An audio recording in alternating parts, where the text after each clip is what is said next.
안녕하세요. 굿모닝 대박 예감 박미라입니다. 한밤 뉴욕 증시가 사흘째 하락세를 이어갔습니다. 특히 이날은 대형주 위주로 약세를 보여주면서 지수 낙폭도 상대적으로 컸죠. 장중에는 특별한 악재가 없었지만 성장 둔화된 우려가 시장 분위기를 전반적으로 어둡게 만들고 있습니다. 오늘 뉴욕 증시 마감 이후 스탠더드&푸어스가 스페인의 신용등급을 2단계 강등했습니다. 투기 등급인 정크 등급 바로 윗단계인데요. 올 들어서만 세 번째 강등입니다. 오늘 국내 증시 재료만으로도 마음이 복잡하실 것 같은데 글로벌 소식들이 국내 증시에 어떤 영향을 줄지 잠시 후 전문가와 함께 자세하게 분석을 해보겠습니다. 먼저 글로벌 주요 뉴스 강동석 아나운서가 전해드립니다. 안녕하세요. 강동석입니다. 글로벌 주요 뉴스를 전해드립니다. 뉴욕 증시가 사흘 연속 추락했습니다. 유로존이 대체로 한산한 가운데 글로벌 경기 둔화와 또 유로존 위기 해결에 대한 불확실성 등이 시장 심리를 여전히 짓눌렀습니다. 이런 가운데 전날 알코아가 글로벌 알루미늄 수요 전망치를 하향 조정한 것이 경기 둔화 시그널로 읽혔습니다. 또 코스트코의 실적이 호조를 보인 반면 미국 2위 석유업체인 쉐브론이 실적 악화를 경고하고 나선 뒤 주가가 크게 하락하며 지수에도 부담을 줬습니다. 모든 업종들이 하락한 가운데 특히 에너지 관련주와 소재주가 부진했습니다. 알코아가 4.6%나 하락했고 쉐브론 역시 4.18% 떨어지는 등 대형주 약세를 이끌었습니다. 다우지수는 0.95%, 나스닥 지수는 0.43%, S&P 500 지수는 0.62% 하락했습니다. 유럽 증시가 또다시 하락했습니다. 글로벌 경기 둔화 우려가 여전한 가운데 기업 부문에서 수요 부진과 인수 합병 등 무산이 악재가 이어졌습니다. 이런 가운데 전날 알코아가 글로벌 알루미늄 수요 전망치를 하향 조정한 데다 유럽 최대 우주항공업체 유럽항공 방위우주산업과 또 최대 방산업체 BAE 시스템즈의 합병 논의가 끝내 불발된 것도 악재로 작용했습니다. 이로 인해 BAE 시스템즈가 1.38% 하락한 반면 BADS는 오히려 5% 이상 치솟았고 뱅앤옵스는 예상보다 부진한 실적으로 5.59%나 하락했습니다. 나라별로는 영국이 0.58%, 독일이 0.4%, 프랑스가 0.5% 하락했습니다.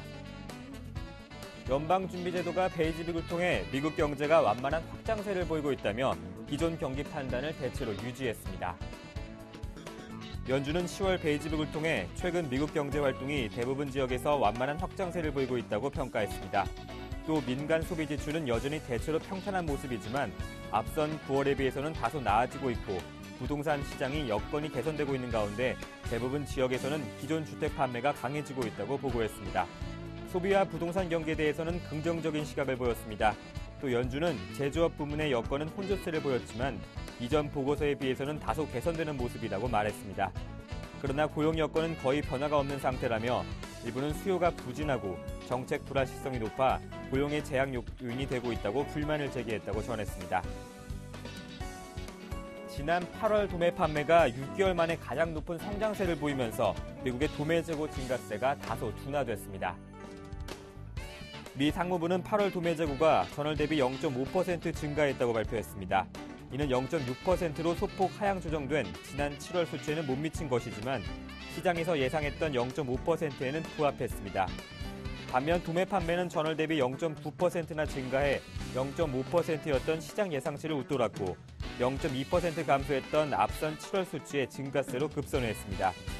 특히 이는 4개월 만에 처음으로 증가한 것이며 지난 2월 이후 6개월 만에 최고 증가율입니다. 이 같은 현재 판매 속도를 감안할 때 도매 재고 물량은 1.20개월치로 앞선 7월의 1.21개월보다 다소 줄었습니다. 회원제 대형마트인 코스트코의 홀세일이 지난 4분기 중 순이익이 6억 900만 달러로 주당 순이익이 1.39달러를 기록했다고 발표했습니다. 이는 지난해 같은 기간 대비 27%나 증가한 것으로 시장 예상치보다도 높았습니다. 같은 기간 매출액도 전년 동기 대비 14% 증가한 322억 2천만 달러를 기록했습니다.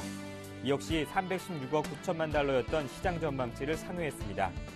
이 같은 실적 개선은 회원료 인상에 따른 것으로 해석되고 있습니다. 미국의 대표 온라인 보험사 가운데 하나인 프로그레시브가 투자 이익이 늘어나고 자동차와 주택보험 등에서 보험료 수입이 증가한 덕에 순이익이 2억 7,700만 달러, 주당 46센트를 기록했다고 발표했습니다.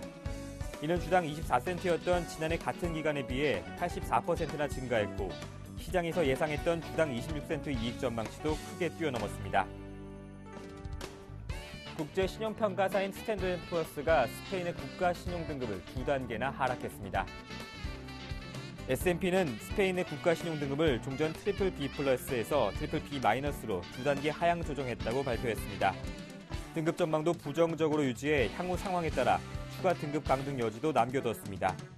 이로써 스페인의 국가 신용 등급은 투기 등급 추락을 눈앞에 두게 됐습니다. S&P사는 평정 보고서를 통해 지금까지 스페인 6곳의 지방정부가 긴급 유동성을 지원 요청하는 등 중앙정부와의 긴장 관계가 고조되고 있다며 이는 중앙정부가 효율적인 정책 판단을 내리기 어렵게 만들 수 있다고 지적했습니다. 또 정부가 예산 긴축 조치를 강화하고 있는 가운데 민간 부문의 디레버징이 속도가 빨라지고 있다며 이로 인해 설비 투자와 민간 소비가 생각보다 더 급격하게 위축될 수 있다고 우려를 제기했습니다. 지금까지 글로벌 주요 뉴스였습니다.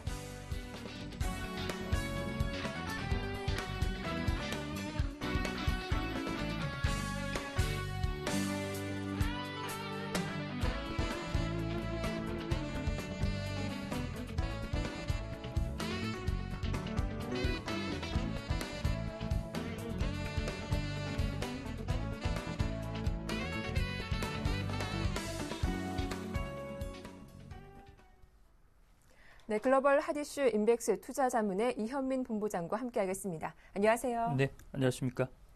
예, 먼저 미국 쪽 이슈들부터 정리를 해보겠습니다. 간밤 10월에 베이지북이 공개가 됐습니다. 연준 이사회는 미국 경기가 전국적으로 완만한 성장세를 보이고 있다라고 진단을 했는데요. 부문별로는 어땠습니까? 그렇습니다. 전반적으로 12개 지역, 미국의 그 전체를 12개 지역으로 나눠서 네. 경기 판단을 하는데요. 지난 8월 29일 베이지북보다는 현재 상황이 조금 더 나아진 것으로 발표가 됐습니다.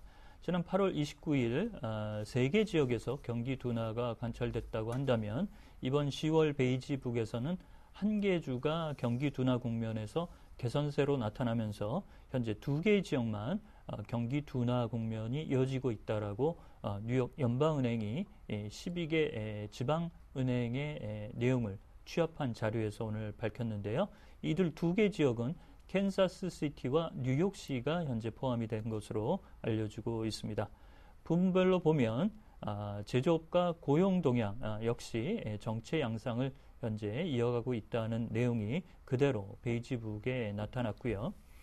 민간 소비 지출은 다소 호전세로 현재 돌아서고 있는 것이 수치상으로도 현재 나타나고 있는 상황입니다.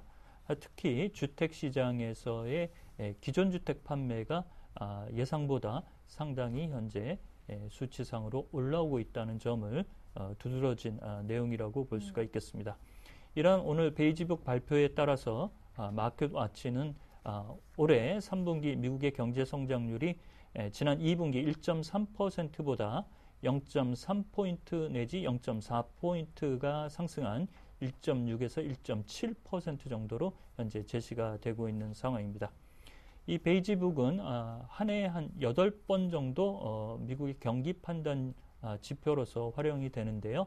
오는 23일과 24일 연방공개시장위원회의 경기 판단 지표로서도 상당히 준용되는 그런 자료라고 볼 수가 있겠습니다. 예, 또 그런가 하면 미국 맨하튼 연방법원이 미국의 최대 모기지 업체죠. 웰스파고를 대상으로 민사 소송을 제기했는데 무분별한 대출이 원인이라고 지적을 했다고요. 그렇습니다. 꽤 시간이 오래 지난 내용인데요. 네. 그 내용에 대해서도 4년이 지났지만 이에 대해서 들여다보겠다라는 것이 현재 검찰 측의 내용입니다. 그 미국의 검찰은 웰스파고의 모기지 대출 자료 이 내용이 2008년부터 현재 그 내용뿐만 아니라 2001년과 2005년에 발표됐던 자료도 문제가 있다는 점을 현재 잡고 소송을 진행하는 그런 내용으로 현재 들어가고 있는데요. 연방주택청에 접수됐던 모기지담보대출의 내용에서 2001년과 2005년에도 10만 건 정도의 내용이 보증 그 요건에 미달한 상태로 제출이 됐다라는 현재 내용을 흘리고 있는 상태입니다. 중개인 규모로는 약 500명 이상이 1차 현재 그 들여다볼 수 있는 내용의 대상이라고 현재 나오고 있는데요. 앞서 뉴욕 검찰은 이달 2일에 JP모건에 피인수됐던 베어 스턴스의 모기지 담보 대출에도 문제가 있다는 것을 잡고 현재 소송을 진행하고 있어서 현재 베어 스턴스의 모기지 담보 대출뿐만 아니라 웰스파고까지 모기지 담보 대출의 부실 내용이 파급 양상으로 나오지 않을까 노심초사하는 이런 흐름이라고 볼 수가 있겠습니다. 오늘 제이미 다이머는 이에 대해서 한 연설을 통해서 지난번 베어 스턴스가 JP모건에 피인수될 때 단돈 $2에 이를 인수했지만 인수할 의향이 없었고 연방은행의 종용에 따라서 이를 인수했다라는 점을 밝히면서 인수를 통해서 약 50억 내지 100억 달러의 손실을 봤다라는 강변을 함으로써 현재 모기지 담보 대출의 문제점을 JP모건의 조사에 들어간 부분, 이런 부분에서 다소 어려운 점을 토로하는 그런 양상이라고 볼 수가 있겠습니다. 네. 이어서 미국 기업들의 실적도 점검을 해보겠습니다. 뉴욕 증시 개장 전에 코스트코가 실적을 발표했는데요. 예상보다 선전했더라고요. 그렇습니다. 대형마트 네. 업체인데요. 예상보다 좋은 실적을 거양을 했습니다. 코스트코는 분기 순이익이 6억 900만 달러로 작년에 4억 7,800만 달러 대비 상당폭 현재 증가한 수치로 나왔고요. 주당 순이익도 현재 작년에 1달러 8센트 대비 27%가 증가한 1달러 39센트를 거양을 했습니다. 매출도 14%가 증가한 322억 2천만 달러를 거양을 해서 매출과 순이익 모두 현재 증가하는 추세가 나타나고 있는데요. 이를 통해서 오늘 주가도 1.93%가 상승한 101달러 56센트로 마감을 했습니다. 현재 저가 대형마트, 월마트나 코스트코의 주가와 실적 흐름은 다소 호전세를 가져가고 있어서 전전일 발표했던 알코아와 세브론의 실적 부진 이런 부분에도 불구하고 현재 3분기 실적 시즌에 대한 월가 특히 투자자들의 고민들은 여전히 조심스럽다라고 볼 수가 있겠습니다. 네, 이어서 장 마감 이후 들린 소식입니다. 스탠더드 앤 푸어스가 스페인의 국가 신용 등급을 2단계 강등하면서 트리플 B-를 유지했는데요. 어떤 이유가 배경이 된 것인지 궁금한데요. 그렇습니다. 지방 정부의 재정 부실. 네. 이것이 이제 중앙 정부랑 계속 갈등을 겪고 있으니까요. 그것이 중앙 정부의 정책 여지를 상당폭 줄일 수 있다는 것이 현재 강등 배경의 한 이유로 꼽고 있는데요. S&P가 간밤에 스페인의 국가 신용 등급을 2단계를 내렸습니다. 2노치를 하향을 했는데요. 종전 트리플 B 플러스에서 트리플 B 마이너스로 조정을 했습니다. 이 등급 전망도 부정적으로 밝혔고요. 이 등급은 정크 등급, 이른바 투기 등급의 바로 윗등급인데요. 현재 무디스의 스페인 신용등급 조정이 이달 내로 나올 것을 예견하고 있어서 S&P뿐만 아니라 무디스의 스페인 국가 신용등급의 내용도 조속히 발표될 수 있는 부분이라고 볼 수가 있겠습니다. 네, 이어서 또 스페인 쪽 소식인데요. 스페인 카탈루니아 지방정부의 분리 독립이 무산됐습니다. 국민투표가 진행이 됐었는데 찬성이 42표, 반대가 276표로 부결시켰다고요? 그렇습니다. 의회에서 이를 부결시켰습니다. 라우이 총리는 이것이 위헌이다라고 얘기를 했는데요. 네. 조세권과 예산권을 중앙정부에서 독립해서 중앙정부의 어떤 관할권에서 벗어나겠다라고 카탈루니아 지방의 지방정부가 선언을 했지만 이를 라우이 총리는 위헌이라고 얘기를 했고요. 이에 반발하는 카탈루니아 주정부가 국민투표를 지방정부 내에서 실시하겠다라고 얘기를 했지만 의회에서 이를 부결시킴으로써 재정과 예산 독립권은 다소 무산되는 분위기가 아닌가라고 볼 수가 있겠습니다. 앞서 S&P가 스페인의 신용등급을 강등한 부분도 이렇게 지방정부가 긴급 유동성 자금 지원 이런 내용들이 포함이 돼 있는데요.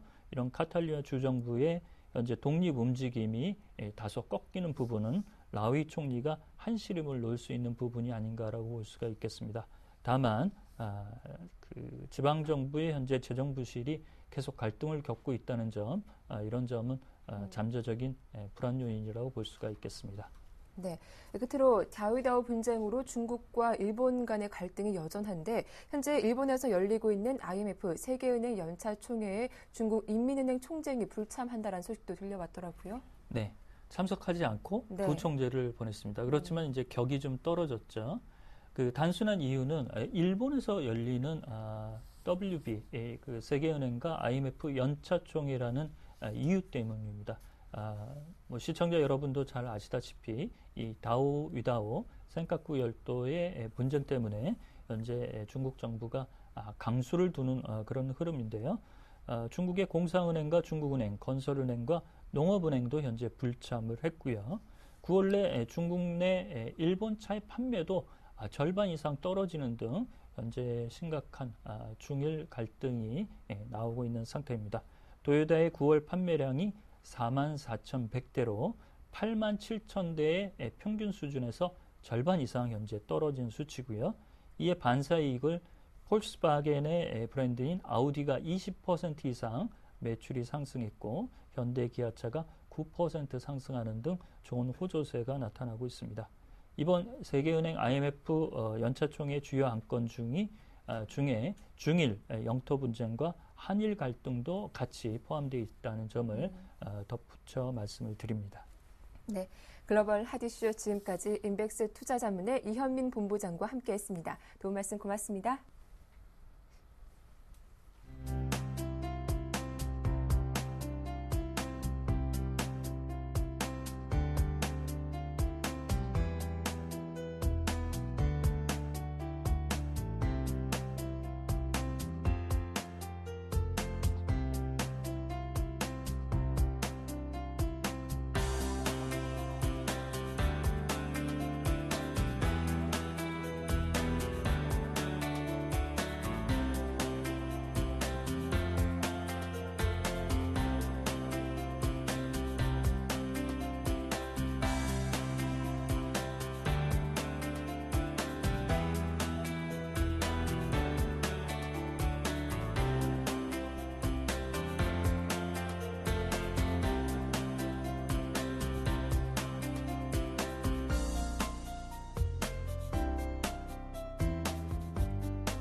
네, 글로벌 증시 마감에 따른 국내 증시 영향과 함께 어제장 이슈들 정리해보겠습니다. 샘플러스 이상로 전문위원과 와이즈인베스트 심기현 대표 나오셨습니다. 안녕하세요. 네, 반갑습니다.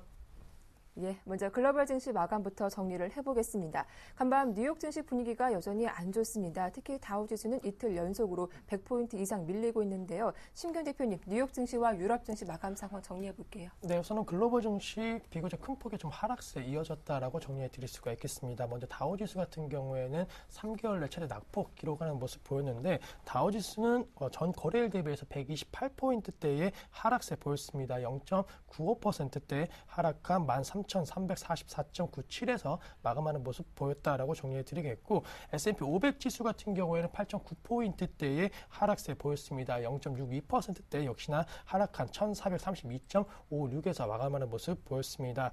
나스닥 지수 역시나 13.24포인트 하락하면서 0.4%대 하락세 보였는데 3,051.78을 기록을 하였고 전반적으로 장중 최저가가 종가 기준으로 계속적으로 나타나는 그런 모습 보였습니다. 그만큼 투자 심리가 장 후반으로 갈수록 불안했다라고 정리해 드릴 수가 있겠고 전반적으로 호재와 좀 악재가 겹쳐 있었습니다. 먼저 악재 같은 경우에는 글로벌 경기 둔화와 그리고 3분기 어닝 시즌에 대한 부담감이 작용을 하였고 호재 같은 경우에는 연준의 베이지북에서 미국의 경제 성장이 완만하게 이루어지고 있다는 그런 호재성 재료가 나왔지만은 역시나 어닝 쇼크에 대한 불안감 그리고 글로벌 경기 둔화에 대한 우려감이 지수 하락을 이끌었다라고 정리해 드리겠고 유럽 증시 같은 경우에도 역시나 하락 흐름 보였습니다. 범유럽권 지수인 스톡스 유로 600 지수 같은 경우에는 전 거래일 대비해서 0.6%대 역시나 하락 흐름 보이면서 268.71을 기록을 하였습니다. 하였는데 이것은 지난달 28일 이후 2주일 만에 가장 낮은 수치를 기록을 한 거였습니다. 또한 국가별로는 영국이 0.5%대,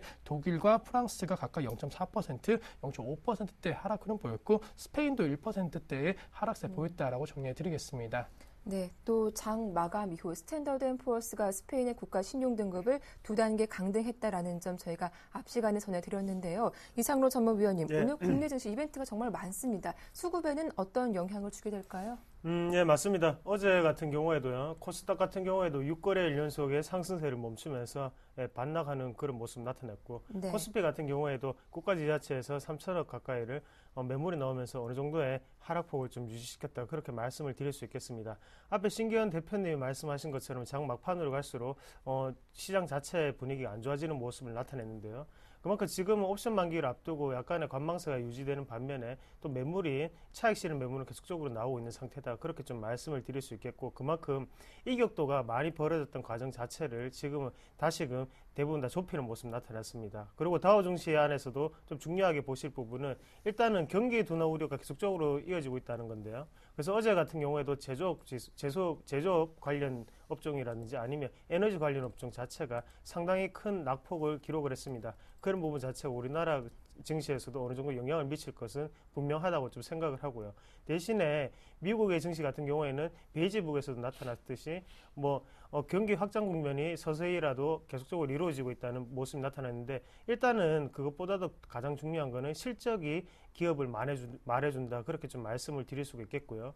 지금 우리나라 시장에서도 어느 정도는 실적적인 부분을 좀 생각을 하면서 좀 투자를 하는 방향을 좀 기르셔야 된다고 그렇게 좀 말씀을 드릴게요. 그만큼 지금 떨어질 때는 다 같이 떨어지지만요, 거기에 대해서 다시금 반등을 할 수 있는 것은 실적밖에 없다, 그렇게 좀 결론을 좀 짓겠습니다.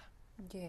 이어서 국내 증시 어제장 마감 상황 다시 한번 정리를 해볼 텐데요. 어제 기관의 매도 그리고 외국인의 선현물 매도가 나오면서 1960포인트, 50포인트도 내주면서 거래를 마쳤습니다. 심기현 대표님, 코스피, 코스닥 낙폭이 모두 컸더라고요. 네, 우선은 코스피, 코스닥 모두 1%대 넘는 하락세를 기록을 했습니다. 특히나 코스피 같은 경우에는 1.56%대 하락 흐름 보이면서 역시나 큰 폭의 하락세 보였고, 코스닥 같은 경우에도 최근에 강세 흐름과는 정반대의 양상 나오면서 1.2%대의 하락세로 마감하는 모습 보였습니다. 코스닥 6.5포인트대 하락 흐름 보이면서 533.86에서 마감했다라고 정리해 드릴 수가 있겠고, 수급적인 측면 역시나 전형적인 어느 정도 큰 폭의 급락장에 있어서 수급 형태입니다. 외국인과 기관 동반 매도세 나왔는데, 코스피 같은 경우는 외국인 1,000억 원대, 그리고 기관 같은 경우에는 2,900억 원 가까운 매도세 나왔고, 개인만이 홀로 3,800억 원대의 매수 우위를 해주는 모습 보였습니다. 코스닥 같은 경우에도 비슷한 양상, 외국인과 기관의 매도세 그리고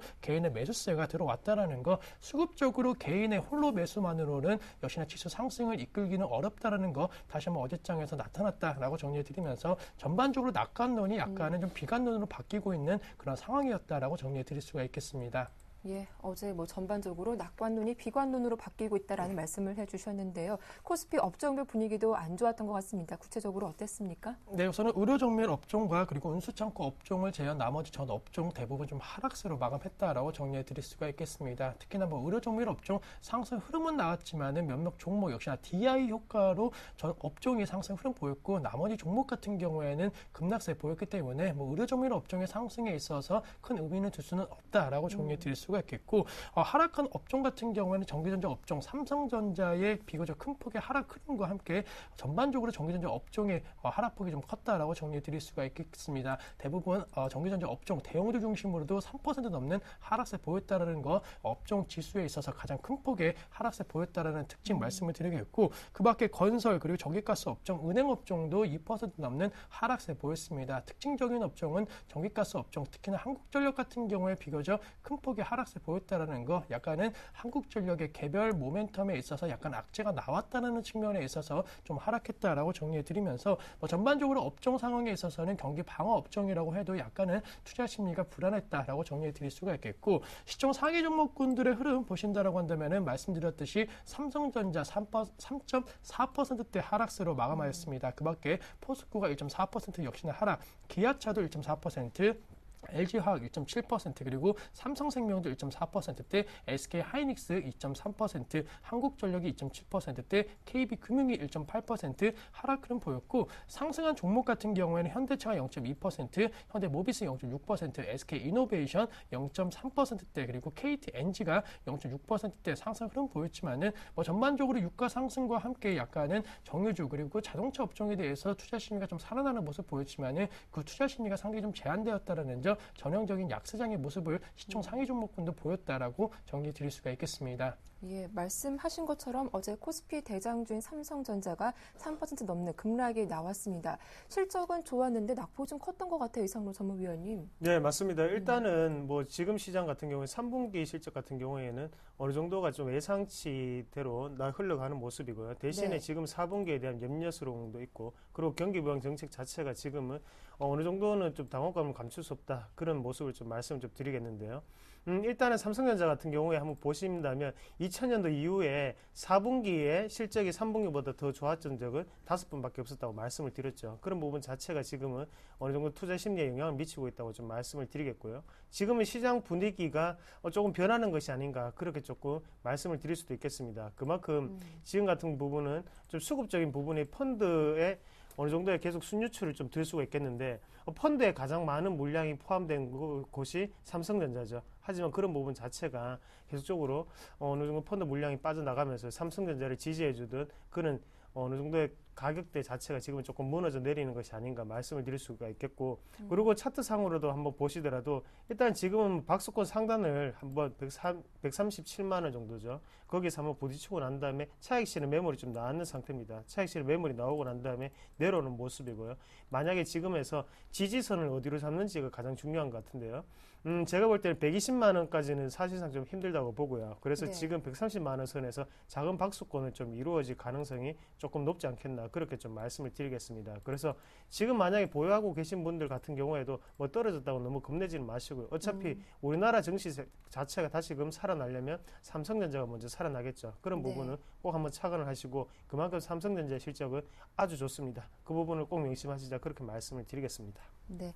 이어서 한 종목 더 짚어볼까요? 어떤 종목인가요? 예, 동아제약을 좀 말씀을 드리겠는데요. 모두 다 알다시피요. 일단 동아제약이라고 하면 바카스로 대변되는 회사죠. 그만큼 우리나라 안에서도 제약업종 안에서도 1위를 달리는 독보적인 기업이다, 그렇게 말씀을 드릴 수가 있겠는데, 그 독보적인 내면 안에는 리베이트 의혹이 있었습니다. 리베이트 의혹이 있으면서요, 어제 검찰 압수수색 뉴스가 있었죠. 그런 부분 자체가 동아제약 자체를 급락시키는 분위기로 만들었다, 그렇게 좀 말씀을 드릴 수가 있겠습니다.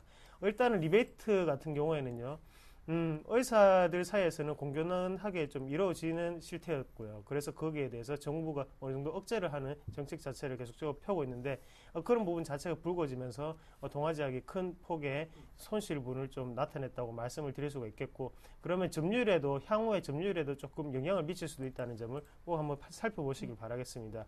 일단 제약업종 자체가 분위기가 상당히 좋습니다. 거기에 이끌면서 동아제약 같은 경우에도 신고가를 계속적으로 내는 분위기였고요. 하지만 지금의 하락폭 자체는 다시금 살아날 수 없는 하락폭이 될 수도 있다는 것을 꼭 명심하시자, 그렇게 말씀을 드리겠습니다. 네, 이렇게 동아제약까지 점검을 해봤습니다.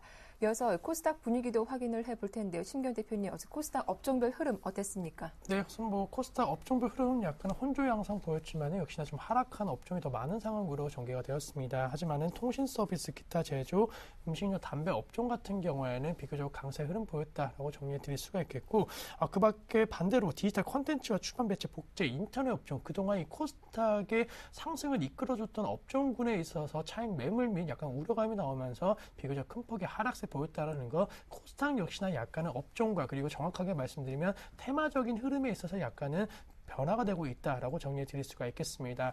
시총 상위 종목군들의 흐름 보신다라고 하더라도 파라다이스가 3.3%대 비교적 큰 폭의 하락세 보였고, 다음 같은 경우에도 5.6%대 하락세 보였습니다. 오락 문화와 그리고 인터넷 업종의 하락이 이 두 종목으로 인해서 약간은 이끌어졌다라고 정리해 드릴 수가 있겠고, 그 밖에 서울반도체 2.3%대 하락, 그리고 위메이드가 3.7%, 시즌이 5.4%대, 그리고 인터플렉스 5%, SFA가 2.3%대, 성강밴드가 2.7% 하락 흐름 보이면서 전반적으로 그동안 기대감이 강했고 또 실적 모멘텀이 강했던 종목 위주로 차익 매물이 비교적 큰 폭으로 나왔다라고 정리해 드릴 수가 있겠습니다. 반대로 상승한 종목 같은 경우에는 SK 브로드밴드가 2.2%대 상승, 그리고 젠백스가 2.5%, 동소가 1.5%대, GS 홈쇼핑이 2.8%대, 그리고 솔브레인이 0.1%대 상승 흐름 보이면서 특징적이었다라는 것은 역시나 홈쇼핑 관련주도 유통업종 내에서 최근에 흐름이 상당히 좀 강했는데 어제장에서도 시장 대비 강세 흐름 보였다라는 점 특징적이지 않나라고 말씀드릴 수가 있겠습니다. 네. 어제 코스닥 지수는 7거래일 만에 하락세가 나왔습니다만 종목별로는 차별화된 움직임을 보여준 것 같습니다. 이상로 전문위원님, 살펴볼 종목은 어떤 종목인가요? 네, 얼마 전에는 KG 모빌리언스를 말씀을 드렸는데요. 오늘은 단화를 한번 살펴보자. 그렇게 좀 말씀을 드리겠습니다. 그만큼 지금 시장 코스닥 자체를 이끌어가는 시장 자체가 전자결제로 또 넘어왔다. 그렇게 좀 말씀을 드릴 수가 있겠고요. 이 흐름을 우리가 한번 파악해 보실 필요가 있다 말씀드리겠습니다. 일단은 모바일 게임이 이슈가 되었다가 거기에 대해서 카카오톡 플랫폼 게임들 자체가 또 이슈가 되었죠. 그 흐름으로 넘어가는 흐름에서요. 또다시 지금 같은 경우에는 거기에 대한 그럼 결제는 어떻게 되나라는 의문점을 또 품으면서 지금 또 결제 시장 서비스로 좀 넘어왔다. 그렇게 좀 말씀을 드릴 수가 있겠는데요. 그런 의미에서 지금 같은 경우에 가장 코스닥의 주인공은 전자결제가 아닌가 그렇게 말씀을 드릴 수가 있겠고, 어차피 또 코스닥 같은 경우의 흐름을 한번 같이 보신다면 계속적으로 순환매적으로 이어지고 있는 장세죠. 그런 부분을 좀 파악을 하시고, 지금은 전자결제 같은 부분은요, 향후 성장성이 상당히 크다 그렇게 말씀을 드릴 수가 있겠고요. 그만큼 지금은 실적이 그렇게 많이 나타나고 있지는 않는 업종이 아닌가 말씀을 드리겠습니다. 어차피 주가 자체는 수급을 따라간다고 하지만요, 그만큼 또 실적적인 부분도 상당히 중요하게 여기는 거고요.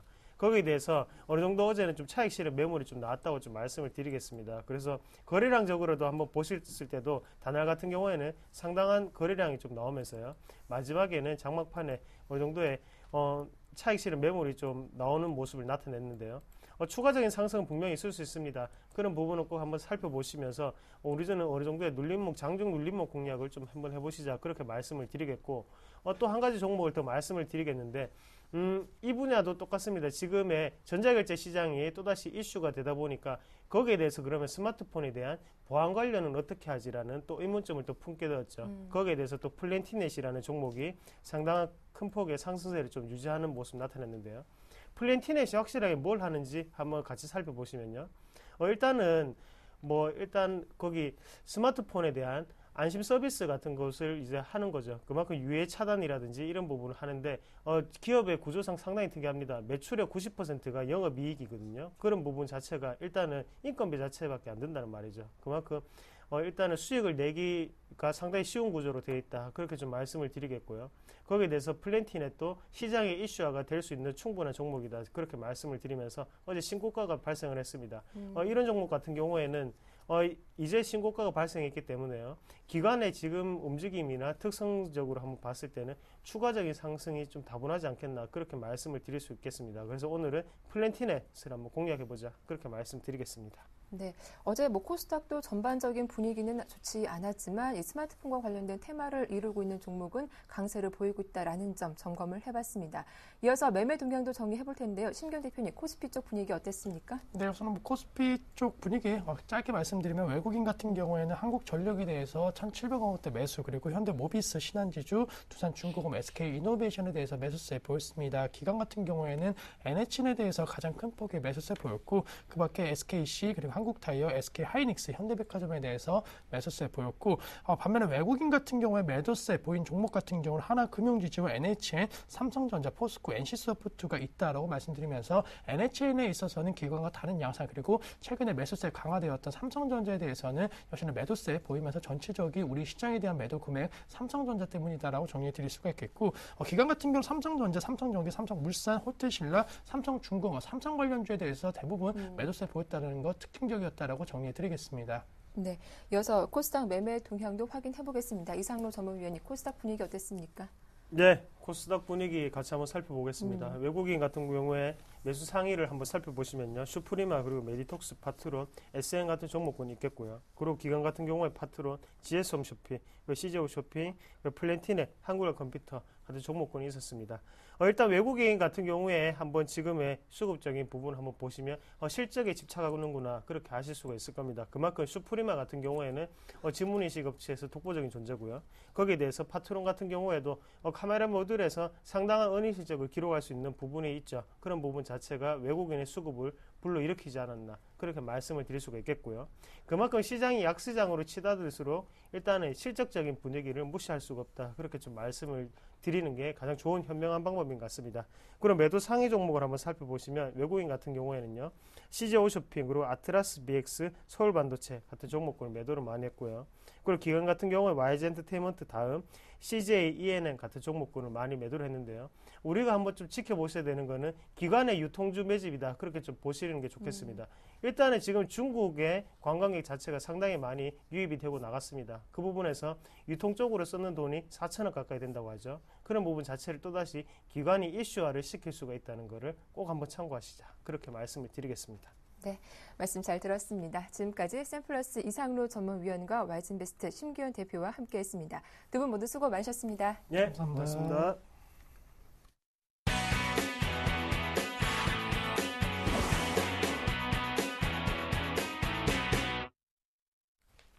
네, 어제장에서 이슈가 됐던 종목을 찾아보고 자세한 매매 전략 들어보겠습니다. 샘플러스 김형근 전문위원 만나보죠. 안녕하세요. 네, 안녕하십니까. 예, 어제 이 포스코에 이어서 블록딜 매각 소식이 있었던 종목이 있습니다. 한국전력. 이 종목 흐름부터 한번 정리해 주시죠. 예, 그렇습니다. 한국전력이 어제 예금보험공사의 기분 블록딜이 있었는데요. 보유하고 있던 지금 5.5% 정도 가운데서 3.6%를 블록딜을 하게 됐는데, 남아있는 그 잔여 지분도 이제 시장 상황을 점검해서 블록딜을 매각을 할 방침인데요. 그 부분이 이제 단기적으로 좀 주가에 좀 매물 압박으로 작용이 되면서 심리적인 부담을 좀 주면서 하락을 좀 한 모습인데 최근에 좀 가파르게 상승을 했기 때문에 오히려 이러한 조정은 관심이 있었는데 또 매수를 못했던 그러한 투자자들이라면 좀 관심을 가질 수 있는 그러한 구간이 아닌가 좀 생각이 됩니다. 사실 그동안 이제 전력 비용은 지속적으로 상승을 했죠. 그러니까 동사의 원가라고 볼 수 있는 그런 전력 비용이 상승을 한 데 비해서 전력 판매 가격은 이에 미치지 못하다 보니까 좀 적자를 기록을 했었는데요. 이 부분이 지금 현재 8월 달이었죠. 8월 달에 전기요금이 4.9% 인상이 됐죠. 그래서 올해 이제 3분기부터는 실적 개선이 좀 기대가 예상이 되고 있고 적자폭이 좀 축소된다는 거죠. 흑자로 전환되지는 않고 적자폭이 좀 축소된다고 봐야 될 것 같고요. 올해까지는 계속해서 좀 적자를 보리라고 좀 예상이 되고 있습니다. 근데 이러한 부분들이 2분기 때 사실은 최대의 적자 시현을 했었는데 이 부분이 좀 저점이 아닐까 이렇게 좀 판단이 들고요. 2013년도에는 영업이익이 좀 흑자로 전환될 전망입니다. 그래서 이러한 부분을 봤을 때 오히려 이제 지금 블록딜 이슈로 인해서 주가가 좀 하락을 할 때 이 부분을 조금 우리가 관심을 가지고 주가가 좀 편입할 수 있는 그러한 기회가 아닌가 이렇게 좀 판단을 합니다. 차트를 좀 보시겠습니다. 차트를 좀 보시면 24,000원, 9월달에 24,000원을 찍고 나서 가파르게 좀 상승을 했었죠. 그 이후에 거의 한 절반 정도 수준까지 조정을 한 번에 좀 며칠 만에 좀 받은 상태입니다. 아까 말씀드린 앞으로 그 남은 그런 그 보유지분 매각도 있기 때문에 그 부분 또 영향을 줄 수 있겠지만 남아있는 비중은 그렇게 많지 않습니다. 그래서 현재 지금 오늘 시장의 흐름을 예상을 했을 때 우리 시장 개파락하게 될 거라고 예상이 되는데요. 오히려 좀 하락을 했을 때 좀 편입할 수 있는 그러한 구간이라고 생각을 합니다.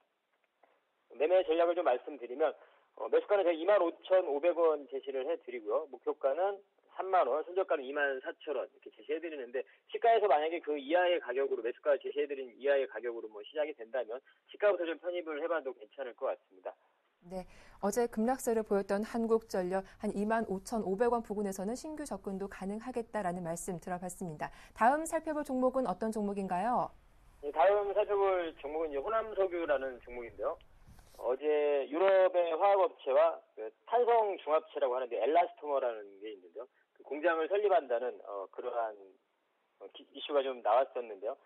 지난 4일날 이탈리아 밀라노 쪽에서 현지 고무 생산업체죠. 베르살리스라는 회사와 고압 합작 사업에 대한 그런 주요 사항을 좀 합의를 했었습니다. 호남석유화학이. 그 이후에 이제 공장 건설을 본격적으로 이제 추진을 하게 된 건데요. 아까 말씀드린 베르살리스의 어떤 생산 기술을 바탕으로 해서 호남석유의 여수 공장 부지에다가 연간에 20만 톤 규모의 엘라스토머 공장을 건설을 하게 되는 건데요. 엘라스토머라는 게 상당히 어떠한 소재냐면 탄성을 가진 그러한 고부하 가치의 플라스틱 제품을 얘기하는 건데요. 흔히 우리가 자동차용 범퍼라든가 충격 보강제, 그리고 뭐 기능성 신발이라든가 건물의 어떤 차음제 이런 부분에 좀 사용되는 그러한 소재인데요. 그래서 상당히 뭐 시장 규모가 현재 한 2조 원 정도의 수준인데 2015년도에는 3조 원 이상의 그런 시장으로 성장할 전망이라고 우리가 예상을 좀 하고 있습니다. 그만큼 좀 잠재력이 있는 시장이기 때문에 현재 지금 LG화학이라든가 엑슨모빌, 다우케미칼, 미쓰이 이렇게 한 4개의 기업만이 이러한 제조 기술을 보유를 하고 있습니다. 그러한 시장이 지금 호남석유도 좀 출발을 하게 되는 그러한 과정인데 앞으로의 어떤 동사의 좀 신성장 동력으로서 좀 기대를 해볼 수 있을 것 같습니다. 물론 이제 좀 긴 시각에서의 흐름이겠죠. 2015년도부터 본격적인 아까 말씀드린 그런 생산이 들어가기 때문에 앞으로의 지금 내년 내후는 좀 2, 3년 후의 얘기긴 합니다만 앞으로의 신성장 동력으로서의 주가의 어떤 지금 지지부진한 흐름 속에 하나의 모멘텀이 좀 될 수 있다는 거죠. 사실 이제 실적적인 부분을 좀 보자면 3분기 매출의 영업이익이 흑자로 좀 전환될 예상입니다. 적자를. 네. 호남석유 대응 전략 살펴봤는데요. 저희가 다시 한번 매수가, 목표가, 손절가를 말씀해드리겠습니다. 일단 호남석유 3분기 호실적 예상된다라고 말씀을 하시면서 매수 적정가는 23만 5천 원, 그리고 목표가는 27만 5천 원, 그리고 손절가 22만 원으로 말씀을 해주셨습니다. 네, 지금까지 샘플러스 김현근 전문위원과 함께했습니다.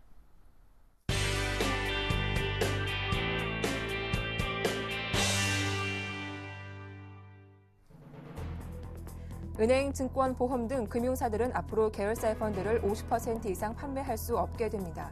금융위원회는 이 같은 내용의 금융권 계열사 일감 몰아주기 규제 방안을 마련해 조만간 시행하기로 했다고 밝혔습니다. 법정 관리를 신청한 웅진홀딩스와 극동건설의 회생 절차 개시 여부가 오늘 결정됩니다. 서울중앙지법 하산 3부는 오늘 오전 웅진홀딩스와 극동건설의 회생 절차 개시 결정 및 관리인 선임 여부를 발표할 예정입니다. 9월 취업자 수 증가폭이 68만 5천 명을 기록해 10년 6개월 만에 가장 많이 늘었습니다. 제조업과 서비스업의 취업자가 증가한 데다 지난해 9월 추석 연휴로 취업자 수 증가폭이 크게 줄어든 기저효과의 영향 때문입니다. 일본 토요타 자동차가 전 세계 743만 대 차량에 대해 리콜을 실시합니다. 2009년에서 2010년 가속 페달 결함으로 급발진 등의 문제가 발생해 1,000만 대를 리콜한 데 이어 두 번째로 큰 규모입니다. 네, 이슈 오늘 순서는 서울경제신문 이혜진 기자와 함께하겠습니다. 안녕하세요. 네, 안녕하세요. 네, 제조업뿐만 아니라 금융권에서도 계열사의 일감을 몰아준 행위에 대해서 금융위원회가 규제 나설 방침이라고 합니다. 이 같은 조치가 나오게 된 배경부터 일단 설명해 주시죠. 예, 은행이나 증권사에서 펀드를 많이 판매하고 있는데요. 그동안 계열 자산운용사의 펀드를 주로 팔아왔습니다. 예컨대 삼성증권이나 삼성생명에서 펀드를 가입하겠다고 하면 삼성자산운용에서 파는 펀드를 주로 가입을 권유하고요. 미래에셋증권이나 미래에셋생명은 주로 미래에셋 자산운용 펀드를 파는 시기였습니다. 금융회사들의 이같이 계열 자산운용사의 펀드 비중은 매우 높았는데요. 많게는 90%, 적어도 50% 이상이었습니다. 이렇게 자기 식구 펀드를 팔아주면 그 회사들이야 서로 좋겠지만 문제는 그 와중에 가장 중요한 소비자들의 선택권이 제약된다는 점입니다. 펀드 운영을 잘하고 못하고를 따져서 고객한테 이 펀드 가입하세요 이렇게 권유하기보다는 계열사 펀드라는 이유만으로 밀어주는 시기였습니다. 실제로 계열사 펀드를 많이 판매해서 설정액 순위가 1위인 자산운용사의 수익률이 46위에 불과한 경우도 있었다고 합니다. 또 보험회사의 경우에는 주식에 투자하는 변액보험 상품을 많이 팔고 있는데요. 변액보험 운영도 투자를 잘하는 운용사보다는 계열 자산운용사에 위탁하는 경우가 대부분입니다. 네, 이렇게 계열사 밀어주기를 하다 보면은 금융 소비자들이 손해를 볼 가능성은 더 클 것 같습니다. 금융당국은 이에 대해서 어떤 조치를 내릴 예정입니까? 예, 그동안 금융당국은 공시를 강화하는 방식의 간접 규제 방식을 택해왔는데요. 도저히 개선이 되지 않자 이번에는 직접 규제 카드를 꺼내들었습니다.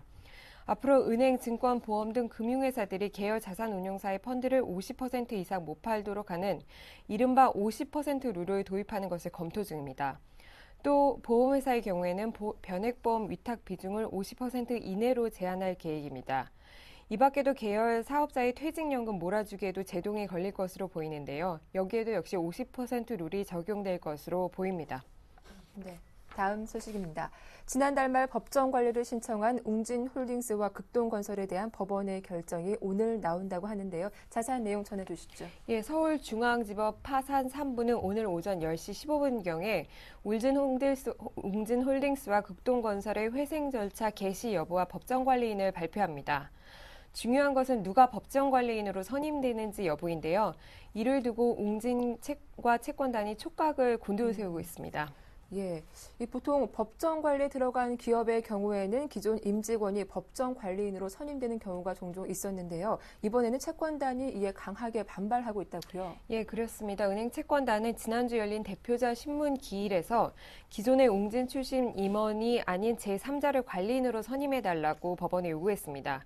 그러나 법원에서는 회사 경영 상태를 잘 알고 있는 신광수 현 웅진홀딩스 대표를 법정관리인으로 선임하는 방안에 대해서 긍정적으로 검토하고 있는 것으로 알려졌습니다. 그러나 이렇게 되면 채권단이 구조조정이나 자산 매각에 있어서 주도권을 잡을 수 없기 때문에 반대 입장을 분명히 하고 있습니다. 따라서 오늘 법정관리인이 누가 선정되는지에 따라서 향후 웅진 구조조정 방향의 첫 단추가 꿰어질 것으로 보입니다. 네. 지난달 취업자 수가 크게 늘었다는 통계청의 발표가 어제 나왔습니다. 얼마나 늘었고 그 배경은 무엇인지 전해주시죠. 예, 9월 취업자 증가폭이 68만 명을 넘어서 10년 6개월 만에 가장 많이 늘었습니다. 통계청이 발표한 9월 고용 동향을 보면 취업자 수는 2,500만 명으로 지난해 같은 달보다 68만 5천 명 늘었습니다. 이는 2002년 3월 이후 가장 많은 증가폭입니다. 취업자 수 증가폭은 올 들어 1월에서 5월 사이에는 40만 명을 유지하다가 6월부터는 매월 30만 명과 40만 명 선을 오르락 내리락 하다가 이번에 아주 크게 늘어난 것입니다. 취업자 증가는 50대와 60대 이상이 주도했는데요. 반면 20대 취업자 수는 5개월째 감소했습니다. 박재환 기획재정부 장관은 기조효과 등 특이 요인을 제외하더라도 제조업 고용이 3개월째 증가하고 있고 상용직 증가 규모도 10개월 만에 50만 명대로 올라서는 등 선방하고 있다. 이렇게 평가했습니다. 네. 끝으로 금융위기 이후 전 세계적으로 대규모 리콜을 실시했던 이 토요타가 이번에도 대량 리콜을 시작한다라는 소식이 들어와 있습니다. 대상 차량은 무엇이고 결함은 어떤 이유 때문인가요? 예, 아시아 최대 자동차 업체인 토요타가 전 세계 743만 대의 차량에 대해서 리콜을 실시한다고 어제 발표했습니다. 이번에 리콜 대상이 된 모델은 2005년에서 2010년 생산한 캠리를 비롯해서 야리스, 코롤라, 하이랜드 등 총 14개 모델입니다. 이번 리콜은 지난 2009년과 2010년 토요타가 가속 페달 결함으로 1,000만 대에 이르는 대규모 리콜을 실시한 이후 가장 큰 규모입니다. 이번 리콜 조치로 안전의 대명사로 꼽혔던 토요타 명성에 다시 한번 흠이 가게 됐습니다. 네, 지금까지 이슈앤 이슈 서울경제신문 이혜진 기자와 함께했습니다. 도움 말씀 고맙습니다. 예, 굿모닝 대박 예감 1부 순서는 여기서 마치겠습니다. 저희는 잠시 후 2부로 다시 인사드릴게요. 함께해 주셔서 고맙습니다.